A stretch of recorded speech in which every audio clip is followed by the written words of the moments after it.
తల్లి ఆశీర్వాదం లేకపోతే ఏ దేవుడు కానీ ఏ గురువు కానీ ఏమీ చేయలేడు.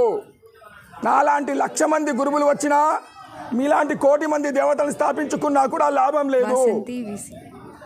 మనందరికీ మొట్టమొదటి కావాల్సింది, ఏ తల్లి అయితే నిన్ను 9 నెలలు కడుపులో మోసిందో, ఏ తండ్రి వీర్యంలో నుంచి నిన్ను లోపలికి తీసుకున్నదో, ఏ తల్లి అయితే తండ్రి వీర్యంలో నుంచి నిన్ను లోపలికి తీసుకున్నదో, 9 నెలలు కడుపులో మోసిందో, 1,00,000 సార్లు ఏ తల్లి అయితే మలమూత్రాల నుంచి తీసిందో, ఏ తల్లి అయితే నేను 1,00,000 సార్లు ఎరుగుతే ఉచ్చబోస్తే వామిటింగ్ చేస్తే తీసింది, ఆ 1,00,000 సార్లు ఏ తల్లి అయితే రక్తాన్ని కూడా పాలు చేసి తాపిందో, ఆ తల్లి ఆశీర్వాదం లేకపోతే ఈ ప్రపంచంలో మనము బతికి కూడా జీవించి కూడా లాభం లేదు.